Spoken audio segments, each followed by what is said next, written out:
Well, in my opinion, this is a very analytically shallow and immature way of looking at things. I would venture to guess that these same types of people are shallow and immature in other areas, in life, in deen, in relationships, because it reflects a superficial and self indulgent mentality, a mentality that doesn't really understand sacrifice or effort, only gratification, really. Because you're clearly not following events, you're clearly not following the news, not properly, not closely. You're not even really aware of what's happening in any genuinely informed way. You just consume headlines. And even that, you just started consuming headlines. You clearly haven't even been following events probably before October 7th. You have no real background on the issue. You have no real background on the region. And you feel no necessity, no duty to become informed. All you have to do is feel emotional outrage. You think that your emotional outrage is as far as your duty extends. All you have to do is look at the horrific pictures and get upset about them and vent. And that's the extent of your commitment to the issue. That's the extent of your duty. And then, of course, your outrage must be appeased and placated. Well, it's just obnoxious to me. I would guess that this is the kind of person uh, who is generally only grateful to Allah subhanahu wa ta'ala when they get what they want, and who thinks that they're being heroic and stoic and brave when they endure any sort of inconvenience or trivial hardship. They're not the kind of person, in my opinion, most likely, who even recognizes that Allah subhanahu wa ta'ala is preventing disasters from striking them at every moment that they live, and that they should be grateful for that. Not just grateful for the nice things that Allah subhanahu wa ta'ala bestows upon them, but grateful also for the difficulties and the afflictions that He withholds from them. All of the things that have never, that they've never had to suffer, the infinite possible tragedies that have never struck them.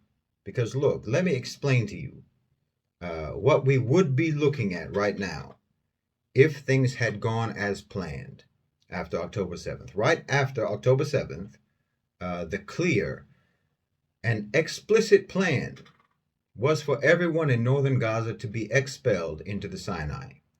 And the neocons in Washington immediately began making moves. If you've been following, they made moves to escalate the war.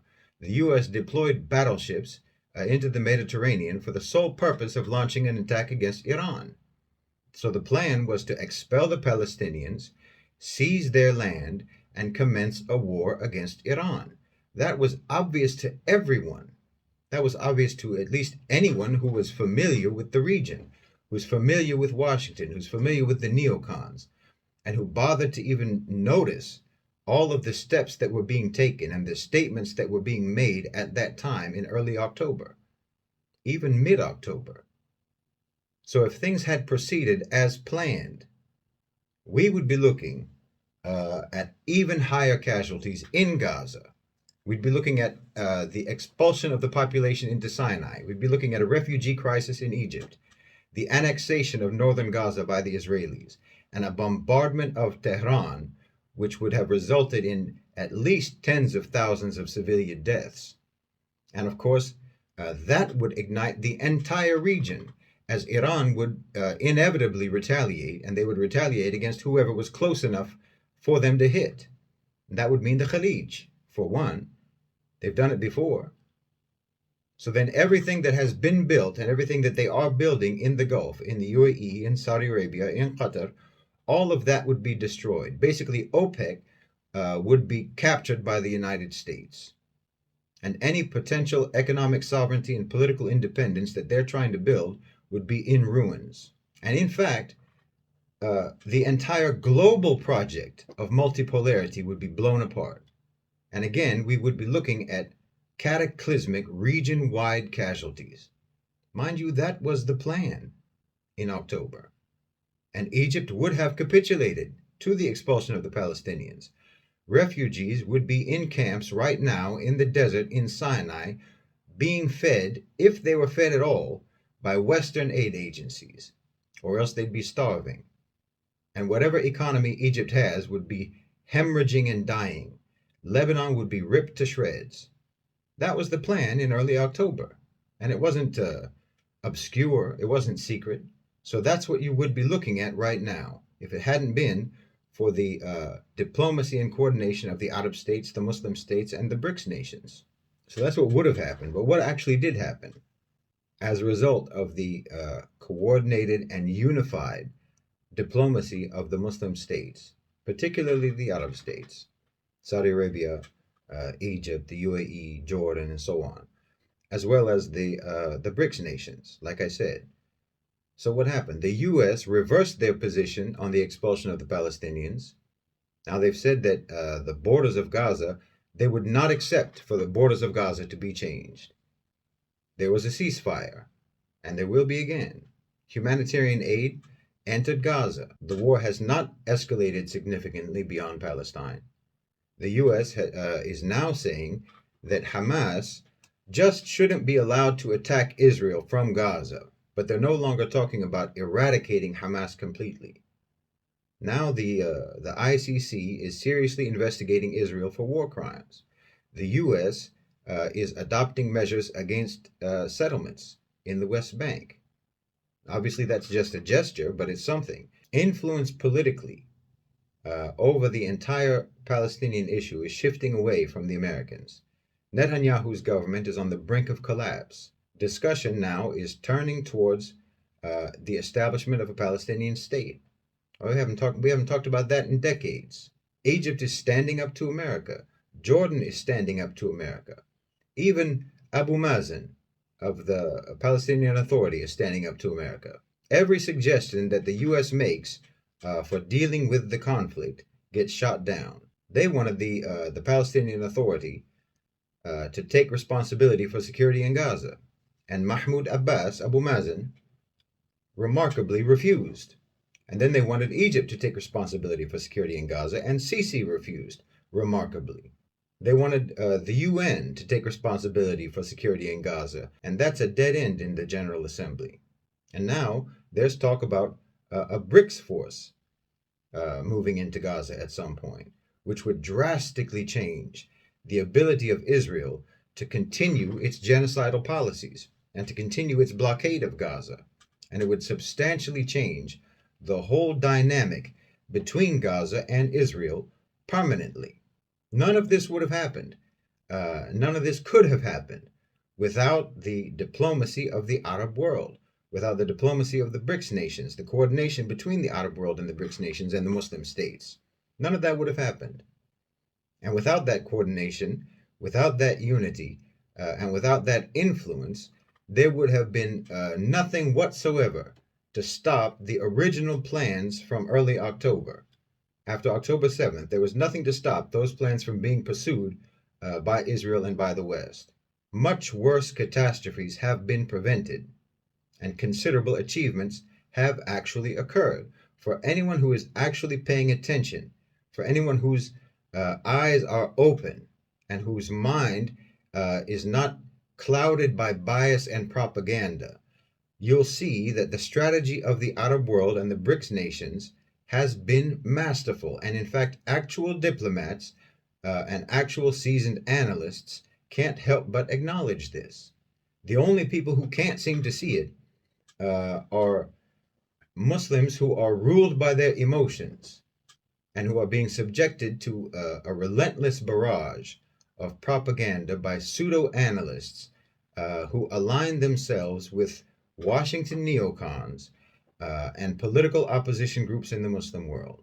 People who have an axe to grind and whose so-called analysis is overflowing with condemnation of Muslim rulers, but almost no criticism or condemnation of the Western governments and institutions that are funding, arming, and sponsoring the Zionist colonial project. I think it's absolutely reprehensible at a time like this to try to use the crisis in Gaza to sow discord and division in the Muslim world, to try to divert the anger and the anguish of the Muslims away from the Western colonialist powers and instead redirect that anger and anguish towards their own governments.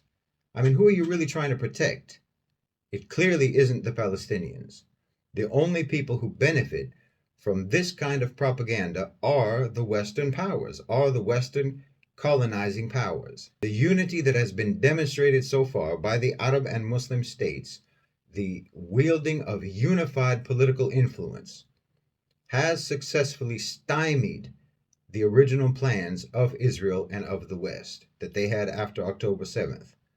Why, there would be nothing that they would like better than for the Muslim and the Arab governments to be sabotaged by civil unrest and rebellion right now, at this particular time, to make them busy with domestic disruption and upheaval to undermine their ability to concentrate on maintaining pressure on the West.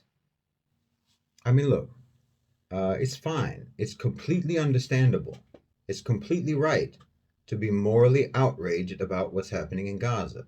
It's totally justified to be in grief and anguish and to want more to be done to stop the carnage. Obviously, that's right and justified. But you should be able to feel all of those things and still recognize what has been done and what's being done. And you should be able to understand what has been prevented from happening because of what's being done. You should be able to recognize that. And furthermore, you should have enough sense to know where the blame truly lies. You should have enough sense to know that all of your anger and all of your outrage and all of your resentment should be directed exclusively at the Western colonizing powers and their institutions. And you should be intelligent enough to know that whoever is trying to divert your anger from them towards the Muslims instead, well, that's someone who is clearly collaborating with the colonizers, not working against the colonizers, but working for them, either on purpose because they're a quisling or inadvertently because they're just misguided and foolish. Now, I don't care if you call me names about this. I know this is one of the most unpopular positions that I take. It would be incredibly easy to not say what I'm saying, to just go along with the emotional anti-government propaganda, the anti-Arab government propaganda, and to pander to the manipulated, colonized mindset that pretends to care about the Muslims precisely by hating all of the Muslim governments. I could easily ride that train and get all the likes and get all the shares and what have you. That doesn't require much. That doesn't require anything. Being a demagogue is easy. But if you are genuinely informed, you will immediately recognize that these people, these pseudo-analysts, are nothing but dishonest propagandists. They deliver half-truths, exaggerations, misrepresentations, and flat-out lies. They twist information. And if it isn't due to misguidance, then it's due to malice. But either way, it's destructive, and it serves only the interests of our enemies. So I'll keep saying it, and I'll just start the timer for the countdown to the moment when I get to say I told you so. Look, I'm as used to being maligned as I am used to being right. So it doesn't bother me. I don't take it personally. You shouldn't feel one way or another about the truth. It is what it is. And telling the truth shouldn't be confused with advocacy or endorsement. It's simply trying to state reality as it actually is. The good, bad, beautiful, and ugly. And the fact of the matter is that the whole dynamic in the Middle East is changing right now. And it's changing because of the efforts being made by the Arab and Muslim states and by BRICS. And the fact of the matter is that catastrophic region-wide destruction has been held back by those efforts, even while it is also a fact that the coordination and diplomacy that has succeeded in holding back that catastrophic destruction has not been successful in preventing the deaths of some 17,000 innocent Gazans. All of those are facts. But it's also a fact that the threat of region-wide war has not yet been completely defused. Now, I don't see why anyone should quarrel with any of these facts being acknowledged as facts. If you want to feel some kind of way about it, that's up to you. but you don't get to lie and distort and deny facts and reality just because of your feelings.